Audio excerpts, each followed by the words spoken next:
I wanted to show you some pictures and get your reaction to them. What is that? Crossword puzzle. What else do you notice about it? Okay, it's in ink. And what else? It's not completed. Have you ever gotten on, I've done this before. I've gotten on an airplane, you've got the behind the seat magazines, and you're trying to figure out something to do when you can't turn everything on. And you'll pull out the magazine, and it'll have, if it's later in the day, it'll have the crossword puzzle in it, and you'll have all the easy clues filled in. It drives me nuts because I want to finish the thing, and it's not finished yet. So this is an interesting idea. What about this? Would you live in this house? Why not? Okay, no. It's okay. It's unfinished. You don't want to live in an unfinished house? You don't. Why not? Okay. This isn't the greatest thing in the world to do, is it? So one more. Would you drive on that bridge?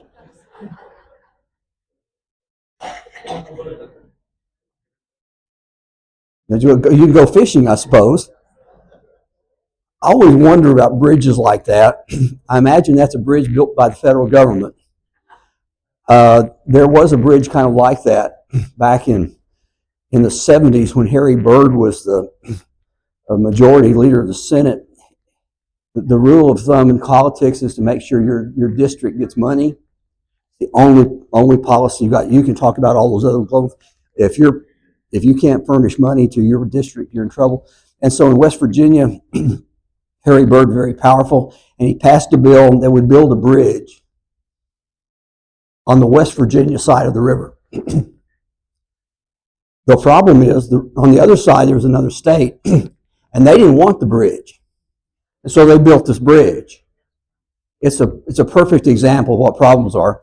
Now, we've looked at these things, and they're all unfinished. And one of the things that we find out is, today we're going to look at Haggai and Zechariah. And Haggai and Zechariah both deal with what's unfinished. And the way they do it is interesting. It's helpful for us as well. The good thing about Haggai and Zechariah is they know each other, and they come from exactly the same time, and they're attacking the same problem.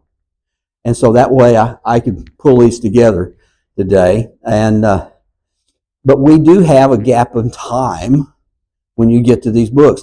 If you remember, last week we were with Habakkuk, and Habakkuk's prophecy is around 609. It's as the Babylonians are beginning to build their power. There's going to be a threat against Jerusalem. But suddenly there's this gap, and today we go from 609 to 520 without talking about anything in between. That's quite a shock.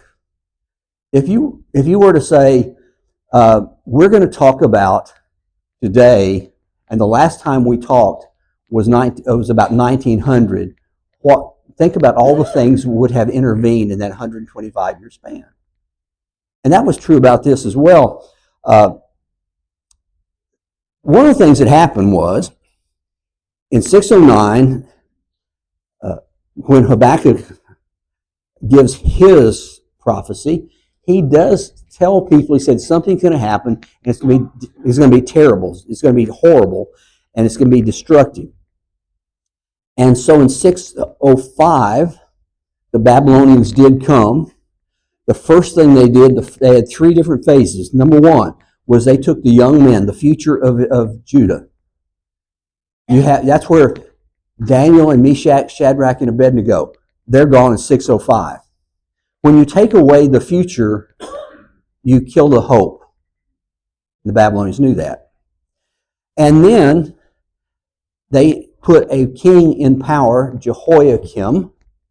The problem was Jehoiakim decided one day in 598 that he didn't want to pay taxes anymore. Now, anybody who decides they don't want to pay taxes are running on a thin edge, and he really was, because his tax collector was the Babylonians. And so they swooped in again, and they took away the merchant class. And the merchant class and the middle class were the infrastructure of Israel and Judah. And so when you take those people away, you have nobody else. You don't have shops, you don't have food, you don't have things like that. And you're just left with a very pitiful society. And then finally, in 586, he's had enough. Zedekiah, the governor, has said, I don't want to play this game anymore. And they said, fine, we're done. They come down on Jerusalem, they destroy the temple, leave it in rubble, loot the temple, take the people and send them off to Babylon, and it would last for 70 years, commencing with 605 BC. That's when it all began. So you count from 605. You don't count from 586 or 605, just to let you know, because it messes up the math if you're not careful. And so all of this period of time, these major things that have happened are never spoken of by the minor prophets. They are by the major prophets. They are by Isaiah. They are by Jeremiah. They are by Ezekiel. You hear a little bit of it from Daniel, but when you get to the minor prophets, nobody talks about this. I find that fascinating. Perhaps one of the great events in Israel's history gets ignored. And the reason I think it is because they got their warning, they did not heed it, and therefore they suffer the consequences, and we got to pick it up at the other end. Because of that, 536, almost on clockwork, like God had set an alarm and it went off and said, it's time. Cyrus comes and the Medo-Persians take over the Babylonian Empire, and Cyrus returns the people to Jerusalem, those who want to go. Not everybody wants to go. If you've been there for 70 years, you bought a house, you've raised your kids, everybody's there, you're not going to go. But a remnant would go back. And so this is interesting because we know this from text, but we also know it from history, and they coincide. This is called the Cyrus Cylinder. It's in the British Museum today. One of the lines in that describe the events where it says, all their people I collected and brought them back to their homes. It refers to the fact that the remnant of Judah is going to go back to Jerusalem. It's 536. It takes a couple of years. But when they get there, they start building the temple back. Just to remind you, the temple is not just religious.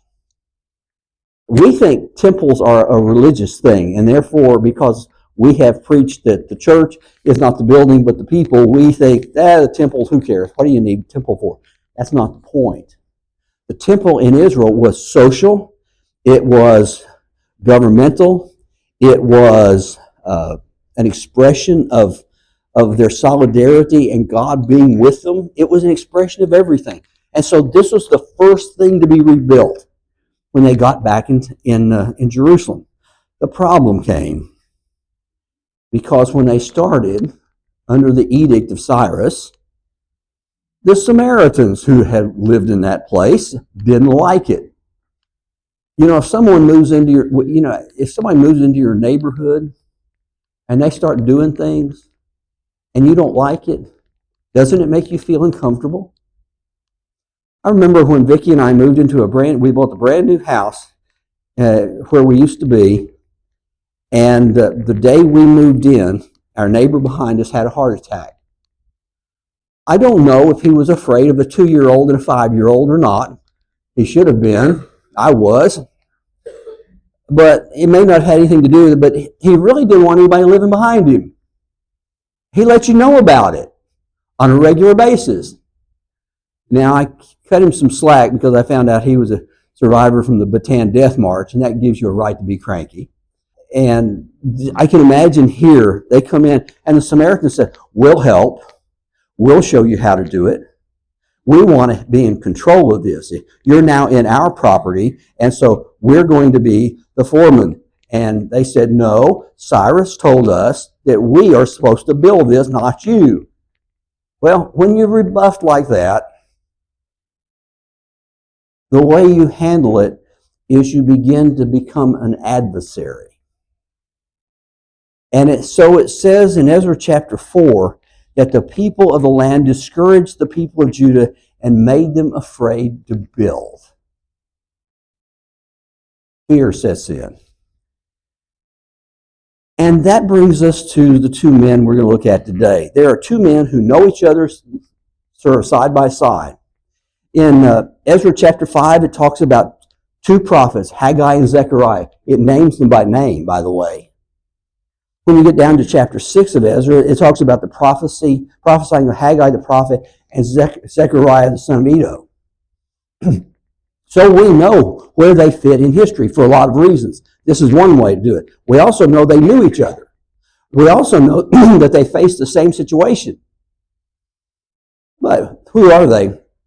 First of all, Haggai had his name be Festival of God. Not sure what the connections are, but I'm sure there are something there. But we also know that he got his prophecy directly from God himself.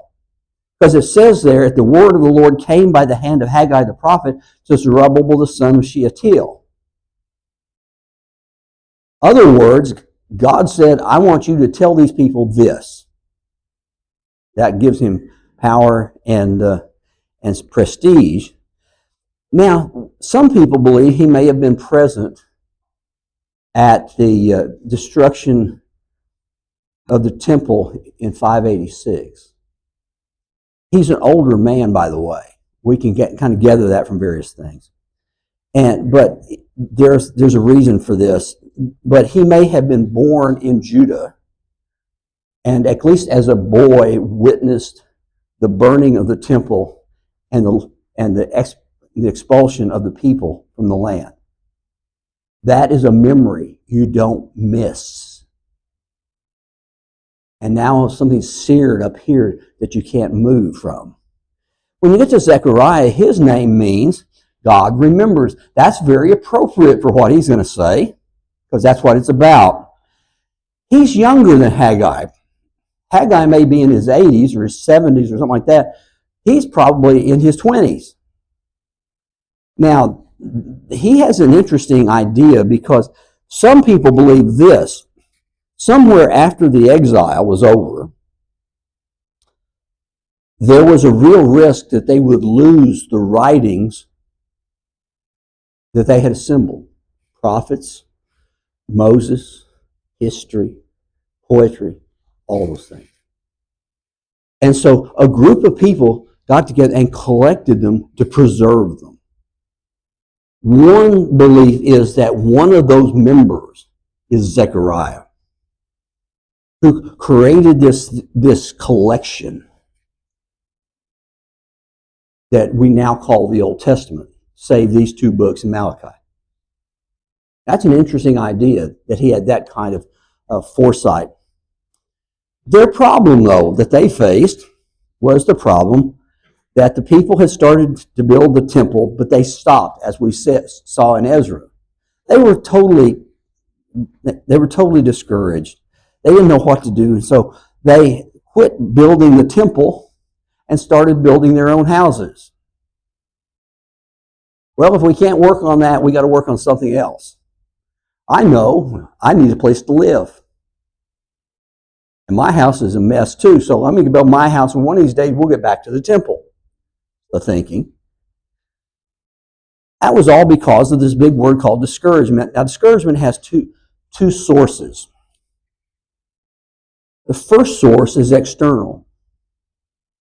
And it comes out like this: they won't, or it won't. They won't let us. There are a lot of people that get discouraged because somebody says, you can't do that.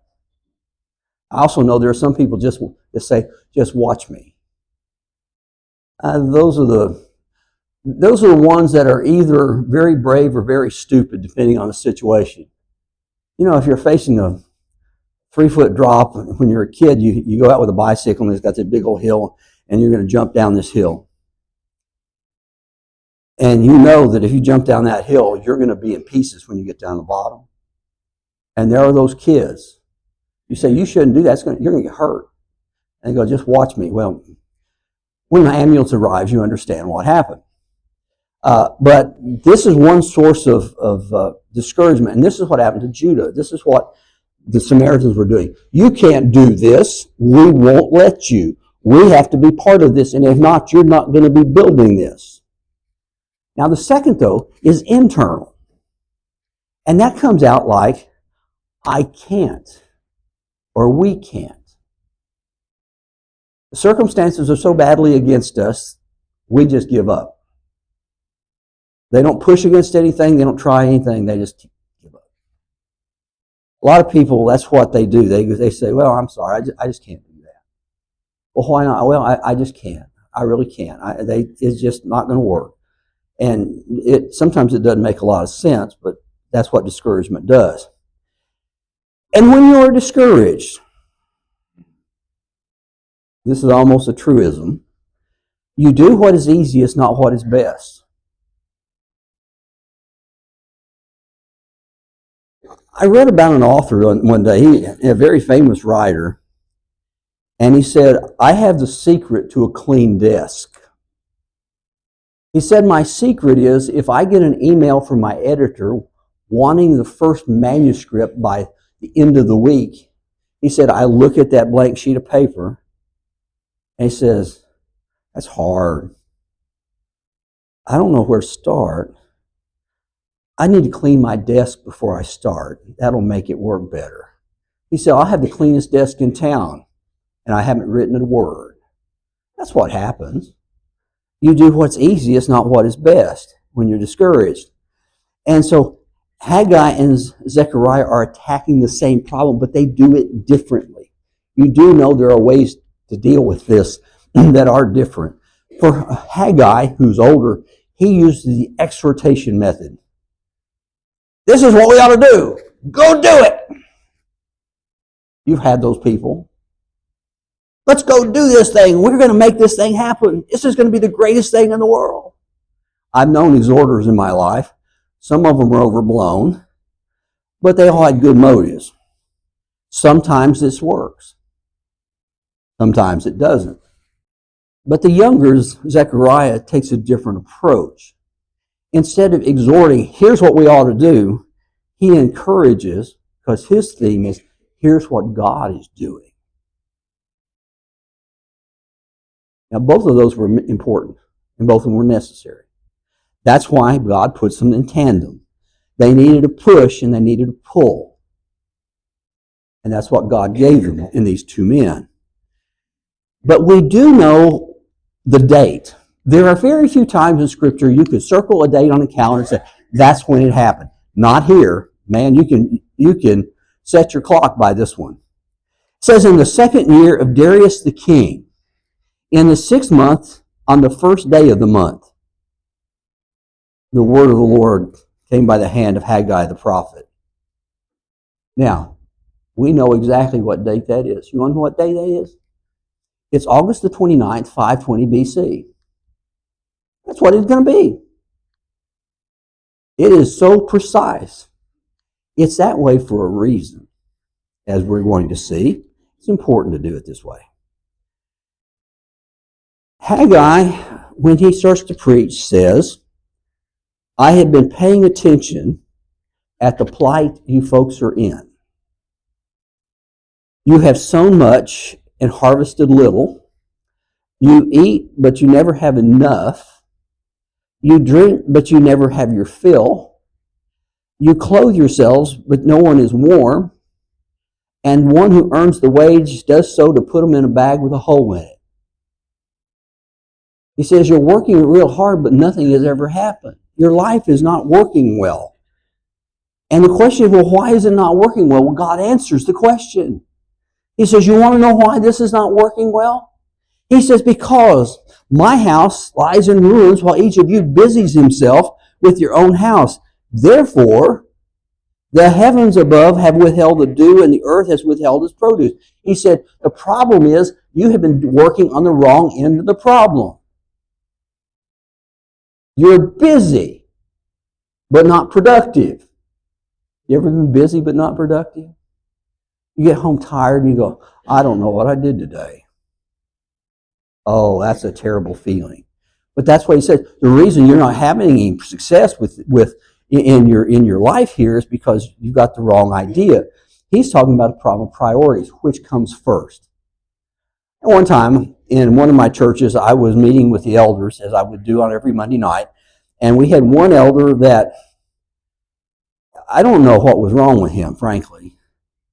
He was one of those cranky contrarians, and there's a whole story behind that. I'm not going to tell you, but I remember one time I brought up. I said, "What is our number one priority?" I had a list of 4 things.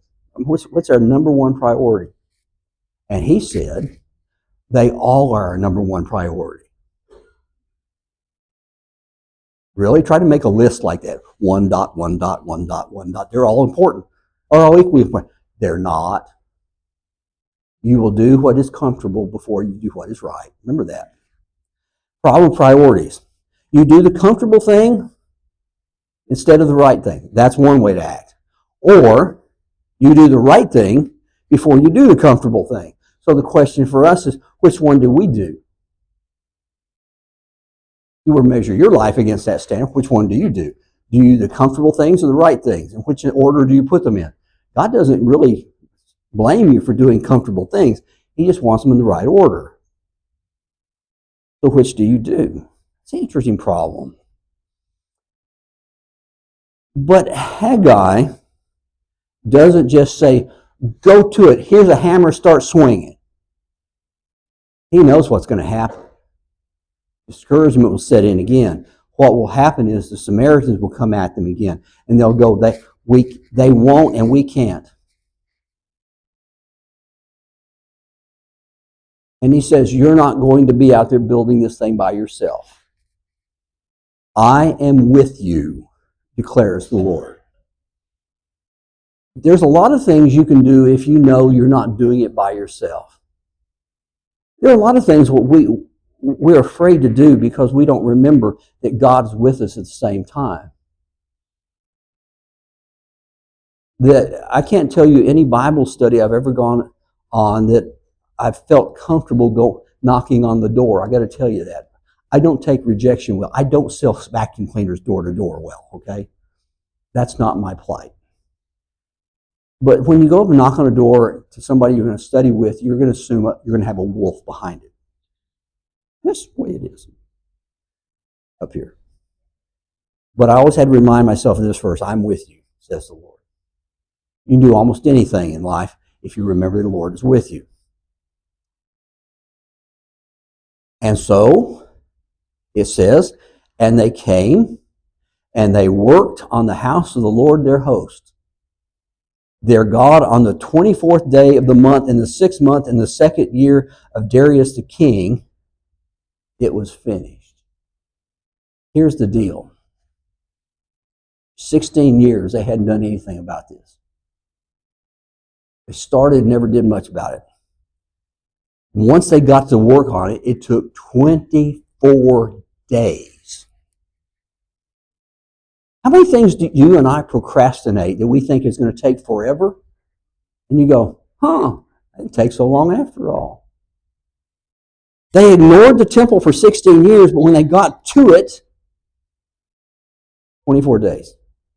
There it was, complete, without question. And then he faces another question. Haggai has to come along. See, that's the first chapter. Second chapter, he deals with something else. There were those, and Haggai may have been, that's why he speaks to this, if he was old enough to remember what Jerusalem was like and what the temple was like. The people would come, the temple was built, it wasn't ornate, they put up the best they could under circumstances. And then the old people come and they go, you call that a temple? Oh, that's not a temple. Oh, I remember the temple the way it was, the way Solomon had made it. It gleamed in the sunshine. It had gold ornamentation. It was massive. This thing's just a little hut. He says, who is left among you who saw this house in its former glory? How do you see it now? Is it not as nothing in your eyes? It's not a temple. It's not worth much. This is the problem of comparison. Sometimes we talk about the good old days. There's one truism about the good old days. The only thing that was there was they were old. They were never good. In my first full-time work, I had this old guy in the congregation, who was one of my elders, and he said, I remember as a kid, we used to put a brush arbor out here in July, and we have a 2-week meeting that ran from daylight to dark. He said, it was wonderful. I said, now, this is the skeptic of a young man who's 25 years old. You mean you endured that 110-degree heat and swatted mosquitoes all day long? So we didn't have any mosquitoes. Phooey, they didn't. It wasn't that hot. Yes, it was. The good old days are better than the good new days. We're not as great as we used to be. So why do we bother? Here's the comparison problem. And yet Haggai says, you got the wrong end of the stick. He says, God's going to take this place and use it as much as he did the last place. It's not up to you to judge the place, it's up to God to judge it. So he says, thus says the Lord of hosts, yet once more, in a little while, I'll shake the heavens and the earth and the sea and the dry land. And I'll shake all the nations, so all the treasures of all the nations shall come in. And I'll fill this house with glory. He said, you just don't see what I'm doing yet. An interesting problem. But Zechariah, the encourager, his book has 3 sections to it. There are 8 visions from chapters 1 to 6. There are 4 messages in chapters 7 to 8. And there are 2 burdens, chapters 9 through 14. I don't know how that worked out, but 4 is half of 8, and 2 is half of 4. Divine math, I suppose. I don't have explanations for that. I do know there are some people, they have these intricate charts. God, it works out that way. In those visions, though, this is what they are, and we're going to hit them quickly. There will be horsemen among the myrtle trees. And that was God's promise to restore Jerusalem. It would come back to where it was. Maybe not on the biggest scale, but it still come back. There would be 4 horns and a craftsman. And God's judgment would be upon God's enemies. That's what it means. And then he has a vision of a man with a measuring rod, much like Amos does when he talks about the plumb line. And that is about Jerusalem's future expansion and their prosperity. He said things are going to do well. By the way, some of these you find in the book of Revelation. God measures the holy city. Find its size. There is a clean garment for Joshua the high priest. There was going to be spiritual cleansing and restoration that would take place. There's the golden lampstand and the olive trees. That would be God's spirits in empowering his people. There would be the flying scroll. I always wonder what some of these things look like. I wish they had an artist. They didn't. Flying scroll, and God's judgment would be upon sin. There would be a woman in a basket. They'd remove the wickedness. And there would be the 4 chariots, God's sovereign control of the world powers. Now, this list I just showed you, within about a century or so, next week we're going to close out the minor prophets with Malachi, the last of the minor prophets, the last of the Old Testament. When Malachi leaves, God's voice goes silent. Nothing is said for 4 centuries. But that doesn't mean nothing's happening in those 4 centuries. What's happening in those 4 centuries is what this list is about. In those 4 centuries, now I have a 13-week class on this. So if you're expecting to get the whole thing, here is not even the Reader's Digest. This is the blurb that they write. In 400 years, Alexander the Great would come to power. He would conquer the world. With it, he would bring his Greek influence, and he would try to make the world all Greek. Therefore, the world began to speak Greek. The temple would be rebuilt. Israel would be there, but because of this, the people would be spread. And they would go to places like Alexandria, Egypt. A Syrian king would come. He would desecrate the temple. But 2 brothers would lead a revolt against him, the Maccabees. And when they did, they would come and they would kick him out of the country, and they would rededicate the temple, which is where the Feast of Hanukkah comes, by the way. You didn't pay for that. That's free. And then there would be this solidification, and there would be this movement of nations, and the Romans would come, and they would conquer the world, and they would put their power onto it, and all this stuff was going to happen. Zechariah says, here's what's going to happen. God's going to be working when he's not talking. You do know God works when he does not talk. God is going to be working when he's not talking. But he said, this is not going to be done with might and power, but by the Spirit of God. When Jesus appears before Pilate, Pilate asked him, are you a king? His response is, my kingdom is not of this world. When Peter wants to defend Jesus, he takes out his sword. He's a bad aim, and he ends up whacking off the ear of Malchus, the high priest's servant. And Jesus says, put your sword away. If my kingdom were like this, I would have 10,000 angels. It's not by power, not by might, it's by the Spirit of God. And then Zechariah is a prophet of the Messiah. Zechariah is second only to Isaiah in references that will be picked up in the New Testament that apply to the Messiah when Jesus comes. There are a lot of things he says here. For instance, he says in Zechariah chapter 6, he said, behold, the man whose name is the branch, for he will branch out from his place, and he shall build the temple of the Lord. Remember what Paul said? You are the temple of God. He'll build the temple of the Lord. It is he who shall build the temple of the Lord, and shall bear royal honor, and shall sit and rule on a throne, and there shall be a priest on his throne. And the council of peace shall be between both of them. The Hebrew writer says, you remember, Jesus is both priest and king after the order of Melchizedek. What does Zechariah says? In Zechariah chapter 9, he says, behold, your king is coming, and he is humble and mounted on a donkey, on a colt of the foal of a donkey. Kings come in on steeds. Servants come in on donkeys. But when you get to John chapter 12, in the triumphal entry into Jerusalem, Jesus is riding on a donkey. And they remembered what was said. The king is coming, sitting on a donkey's colt.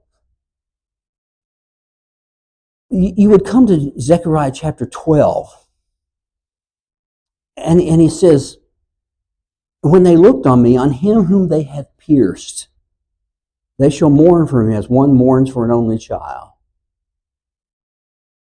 So as Jesus hangs on the cross, John would say, I remember that.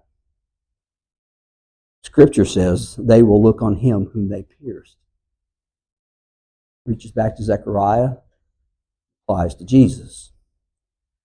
And then in Zechariah 13, he says, awake, O sword, against my shepherd, against the man who stands next to me. Declare the Lord of hosts, strike the shepherd, and the sheep will be scattered.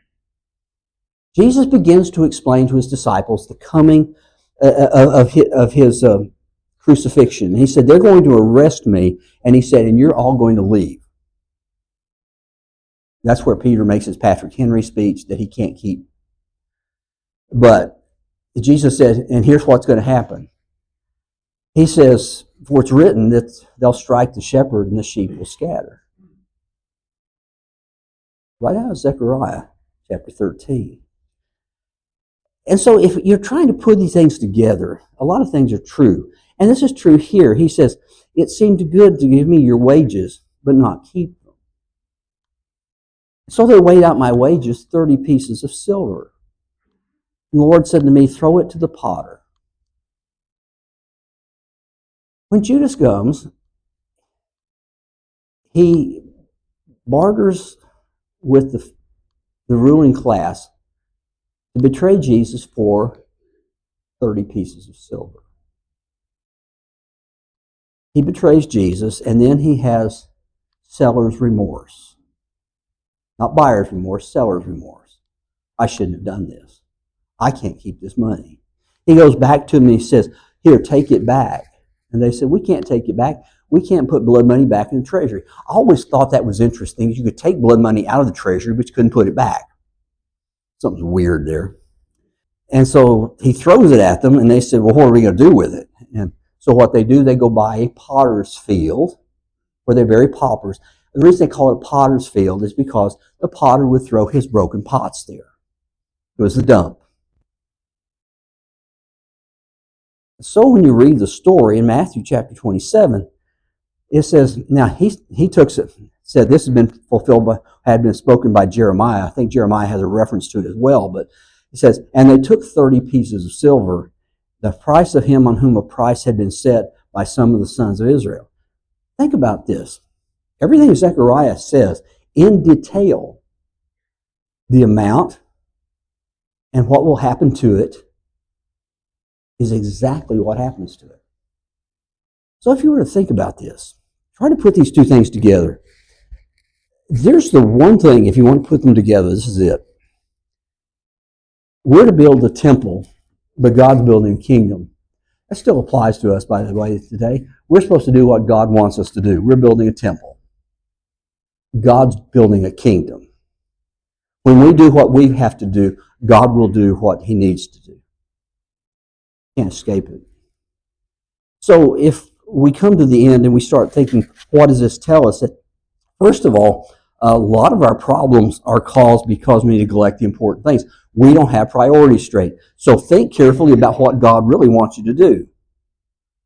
We can whistle Dixie while the kingdom goes unused. There's an interesting problem that I've approached through my ministry, which is when you don't want to do the hard work, such as going and talking to people about their souls, you paint the church building to make it look nicer. Look at what we did. But you didn't do what God told you to do. You're not doing the primary thing. Well, but it'll get there. Probably not. So think carefully about what those are. Secondly, God does great things. We have to do the right things. Let God do great things. Don't be an empire builder.